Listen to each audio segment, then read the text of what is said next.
প্রথমত সরকার পরিচালনার ব্যবস্থাটা কোনো সময় পার্মানেন্ট হতে পারে না। সময়ের সাথে সংস্কৃতি বদলাবে, জনগণের প্রয়োজন বদলাবে, জনগণের চাওয়া পাওয়া বদলাবে। তার সাথে সরকার পরিচালনার ব্যবস্থাটাও বদলাতে হবে। এই মুহূর্তে বাংলাদেশে এগেন যেই প্রেক্ষাপটে আমরা দাঁড়িয়ে আছি, যেই প্রেক্ষাপটে ৯০-৯১-তে দাঁড়িয়েছিলাম, সেই প্রেক্ষাপটে কেয়ারটেকারটা প্রয়োজন ছিল। এবং কেয়ারটেকার প্রচুর দেশে আছে বা প্রচুর দেশে অনেকবার ব্যবহার করা হয়েছে এবং হয়ে থাকে। ইসরায়েল বলেন, বেলজিয়াম বলেন, নেদারল্যান্ডস বলেন, মানে অনেক দেশ, ইটালি বলেন, এবং অনেক দেশে আছে কেয়ারটেকারটা তখন ব্যবহার হয় নির্বাচনের পর, যখন কোয়ালিশনের একটা সেটেলমেন্টে আসতে সময় লাগছে, যে সরকার কারা কারা কীভাবে গঠন করবে, এগুলো অনেক দেশে হয়, ২-৪ মাস চলে যায় এই সেটেলমেন্টে আসতে। অতদিন একটা কেয়ারটেকার সরকার পরিচালনা করে। সো কেয়ারটেকার নতুন না, এবং শুধু একটা, দুটো বা তিনটা দেশে আছে তাও না, অনেক দেশে আছে এবং এক এক সময় এক একভাবে ব্যবহার করা হয়। পয়েন্ট হলো যে ব্যবহার কেন করবে, ব্যবহার যখন যেই দেশের প্রেক্ষাপটে যেভাবে প্রয়োজন হবে।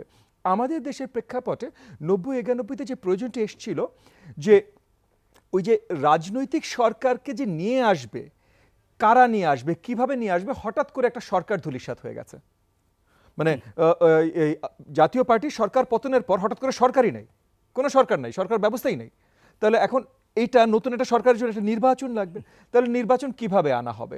সেই কারণে ৯০-৯১-তে কেয়ারটেকার সরকারের সিস্টেমটা আসলো। সিস্টেমটা আসার পর এটা নিয়ে খুব বেশি আলোচনা হলো না, কিন্তু ৯৬-তে যে এটা নিয়ে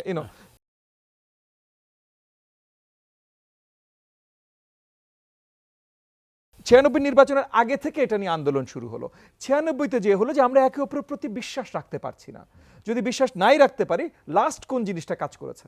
কেয়ারটেকার সরকার কাজ করেছে। তাহলে চলেন, ওইটাতে বিশ্বাস রাখতে পেরেছিলাম, তাহলে আমরা ওইটাতে যাই। ২০০১-এ সেমভাবে গেছে, তারপর আবার ২০০৬-এ যে আবার আমরা ঝামেলায় এসেছি। তো এই যে বিশ্বাস রাখার এখন একটা প্রবলেম আছে। বিশ্বাস রাখার প্রবলেম কেন আছে? কারণ আমাদের রাজনৈতিক কালচার একভাবে কাজ করছে। আমরা বেশিরভাগ মানে মনে করেন আমরা অনেক সময় সুশীল সমাজ বা ঢাকায় যারা আমরা রাজনীতির সাথে সম্পৃক্ত আছি, আমরা অনেক ধরনের কথা বলি। এলাকায় গেলে মনে করেন আমি ১.৫ দশক হয়ে গেল রাজনীতির সাথে সম্পৃক্ত একদম ওতপ্রোতভাবে। তো যখনই কোনো উপজেলা ইউনিয়ন লেভেলে যাই, এগেন স্পেশালি আমি গত বছর পর্যন্ত বলছিলাম, ফার্স্ট থিং লোকজন বলতো, ভাই আপনার তো ভাল লাগে, আপনি নৌকা নিয়ে আসেন না, আপনি নৌকা নিয়ে আসেন। কেন নৌকা নিয়ে? কেন আমরা তো নৌকার বিরোধিতা করি। হ্যাঁ সেটা করেন, কিন্তু আসেন নৌকা নিয়ে। মানে পাবলিক ডিমান্ড এটা, কারণ পাবলিক চিনে এক একভাবে। চেনার কারণও আছে ভাই। পৃষ্ঠপোষকতার রাজনীতিতে আমাদের দেশ চলে। কেন? আপনি একজন যে পভার্টি স্ট্রিকেন, তাকে যে যদি বলেন যে আপনার অধিকারটা আপনার হাতে ফিরিয়ে দেব, আপনার অধিকারের মাধ্যমে আপনি সব ক্ষমতা নিজ হাতে পাবেন, সে ভাই বোকা না, সে নিজেও জানে যে এটা যদি হয়ও, এটা হইতে অনেক সময় লাগবে। তার পেটে রাইট নাও খিদা, তার কালকে এই জিনিসটা লাগবে, চিকিৎসা লাগবে বা কিছু লাগবে। ১০ বছর ওয়েট সে এটার জন্য করতে পারবে না। দ্বিতীয়ত ১০ বছর সাপোজ সে পেশেন্টলি ওয়েট করলো, এর আগে অনেকবার তারা প্রতারিত হয়েছে। এইবার যদি আপনার মুখের দিকে তাকিয়ে সে ১০ বছর ওয়েট করে, কি ভাই, কি বিশ্বাস আছে আপনি প্রতারণা করবেন না, বা আপনাকে সরিয়ে দিয়ে অন্য কেউ এসে প্রতারণা করবে না? তার পুরো ধৈর্যটা, তার পুরো স্যাক্রিফাইসটা তো পুরো বিফল গেল। সো তারা তখন এই পৃষ্ঠপোষকতাতেই থাকতে চায়। আপাতত এটলিস্ট আমরা এই জায়গায় আছি। তো এইসব জায়গার জন্য যে বেশি পৃষ্ঠপোষকতা করতে পারে, তার হাতে ক্ষমতা বেশি, ভোটটাও সে নিতে পারে বেশি। সো তাহলে সে চেষ্টা করবে বেশি পৃষ্ঠপোষকতা করতে। বেশি পৃষ্ঠপোষকতা করার জন্য আপনার কি দরকার? আপনার টাকা পয়সা দরকার, সেটা জন্য আপনি লুটপাট করবেন। এই যে একটা সাইকেলে আমরা, একটা ভিশাস সাইকেলে আমরা আটকানো। এই ভিশাস সাইকেল থেকে বের হয়েই তো আমাদের কম্পিটিশনটা তৈরি করতে হবে। এই কারণে আমাদের এই জায়গায়, বেলজিয়ামে যেমন কোয়ালিশন ফর্ম করতে ওদের দেরি হয় বলে ওরা কেয়ারটেকার করে, আমাদের এই জায়গায় রাজনৈতিকরা বিশ্বাসের জায়গা তৈরি করার জন্য আমাদের কেয়ারটেকার দরকার। এবং এগেন এই caretaker right now as it is, এইটাতেও সংস্কার দরকার। যেমন মনে করেন আমি নিজেও অনেক আগে থেকেই বলছি যে জুডিশিয়ারিকে কিভাবে কেয়ারটেকার সরকার থেকে বের হওয়া যায়। মানে যখন আওয়ামী লীগ কেয়ারটেকার বাতিল করে, তখন আমরা কেয়ারটেকার যেন বাতিল না হয় এটার জন্য আন্দোলনে নেমেছি, এটার জন্য অনেক আওয়াজ করেছি। কিন্তু তখন আমি পার্সোনালি বলছি যে তখন আমি কিন্তু অনেকবার বলেছি যে এটার একটা সংস্কার করে যে জুডিশিয়ারি এখান থেকে বের করে নিয়ে আসি, কারণ জুডিশিয়ারি এত ইম্পর্টেন্ট একটা পিলার, এখানে রাজনৈতিক হস্তক্ষেপ যেন না হয়। বাট এই সংস্কারগুলো করে কেয়ারটেকার আমাদের এই মুহূর্তে প্রয়োজন বলে আমি মনে করি। লোকাল গভর্নমেন্টকে যেভাবে আমরা মানে ক্ষমতাচ্যুত করেছি, স্পেশালি গত সরকারের আমলে, হাসিনা সরকারের আমলে, এর আগে থেকেও যে অনেক বেশি ক্ষমতাধর ছিল তা না, কিন্তু একটা প্রক্রিয়ায় ক্ষমতা বাড়ানো হচ্ছিল। কিন্তু গত ১৫.৫ বছরের সরকারে এই তাদেরকে অনেক বড় দাগে ক্ষমতাচ্যুত করা হয়েছে, এবং এই ক্ষমতাগুলো অনেক বড় দাগে এমপি যারা মানে পার্লামেন্টেরিয়ানদের হাতে নিয়ে আসা হয়েছে, যেটা আসলে তাদের অরিজিনাল দায়িত্ব হবার কথা না। পার্লামেন্টেরিয়ানদের আসলে মেইন দায়িত্ব হওয়ার কথা লেজিসলেটিভ কাজ, মানে নতুন আইন প্রণয়ন করা।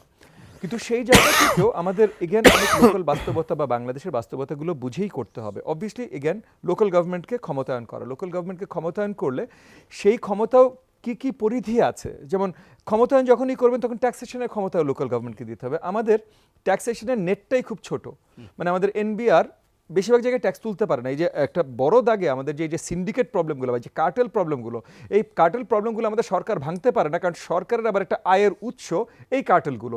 তারা এই কার্টেলগুলো এক নম্বর যে সহজে ভাঙতে পারবে তা না, তারা নিজেরও সম্পৃক্ত আছে অনেক জায়গায় অনেকভাবে, বাট রাতারাতি যদি ভাঙে তাহলে এই যে এনবিআর দ্বারা যেহেতু ট্যাক্স নেটটা অনেক ছোট, তারা এনাফ রেভিনিউ তুলতে পারবে না। সো এই যে অনেকগুলো ঝামেলা আছে যেগুলো আমাদের সাইমালটেনিয়াসলি একসাথে টাচ করতে চেষ্টা করতে হবে এবং একটু সময় ব্যয় করতে হবে এগুলোর সলিউশনগুলো আনতে। এক রাতে সলিউশন হবে না, কিন্তু বড় দাগে যে কথাগুলো আজকে এখানে আলোচনায় উঠে আসছে সে সবগুলোই ওভার টাইম আসলেই সলিউশনস হিসেবে আমাদের সামনে আনাটা প্রয়োজন।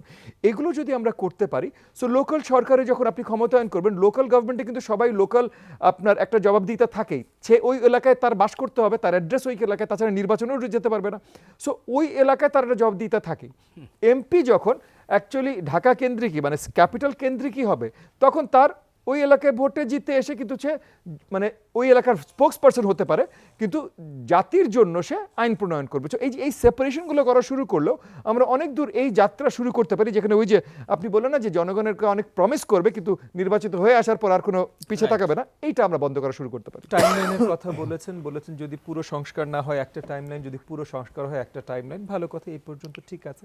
পুরো সংস্কার মানে কি, পুরো সংস্কার না হয় মানে কি, কি সংস্কার করতে পারবেন, এগুলো পরিষ্কার করাটা অত্যন্ত গুরুত্বপূর্ণ। 5 মাস হয়ে যাচ্ছে অন্তর্বর্তীকালীন সরকার। যে কোনো সরকার, শুধু সরকার না, যে কোনো আপনার ইনস্টিটিউশন বা অর্গানাইজেশনের দায়িত্ব নিতে হলে প্রথম কাজটা হলো যে আপনি দায়িত্ব নেওয়ার সাথে সাথে সবাইকে জানাবেন যে এই দায়িত্ব নিয়ে আপনি কি করতে চান, হোয়াট ইউর গোলস আর। আমাদের অন্তর্বর্তীকালীন সরকারের 5 মাস হয়ে গেছে, এখন আমরা গোলসগুলো জানি না। আমার বিজ্ঞ সমালোচক যে অনেকগুলো সংস্কারের কথা বলছিলেন, এগেন কনস্টিটিউশনে, আপনার বিচার ব্যবস্থায়, আপনার পুলিশ প্রশাসনে, নিশ্চয়ই নির্বাচনী ব্যবস্থা, এগুলো অনেক বিষয় আছে যেগুলোতে আপনার আসলে সংবিধানে হাত দিতে হবে। সংবিধানে হাত দিতে হলে আবার আপনার একটা নির্বাচন লাগবে, নির্বাচনে আপনি সংবিধানে হাত দিতে পারবেন না, মানে আপনার একটা কনস্টিটিউয়েন্ট অ্যাসেম্বলি লাগবে। এখন আপনি নির্বাচন করে কনস্টিটিউয়েন্ট অ্যাসেম্বলি আপনি পার্লামেন্টারিয়ানদের দেন না, আর যেটাই দেন আপনি র্যান্ডাম কাউকে ডেকে বলতে পারবেন না যে এইটা আপনার constituent assembly. Constituent assembly has to get A mandate from the people. সেটা কিভাবে নেন সেটা আপনারা ব্যবস্থা করেন, ম্যান্ডেট ফ্রম দ্য পিপল। তো ভাই নির্বাচন লাগবে, এখন এই নির্বাচন কিভাবে করবে সেটা ডিফারেন্ট আলোচনা। হ্যাঁ, অ্যাডভোকেট মহসিন রশিদ, আপনি কি ভিন্নমত পোষণ করতে? Of course. হ্যাঁ, আপনি বলুন একটু। Of course.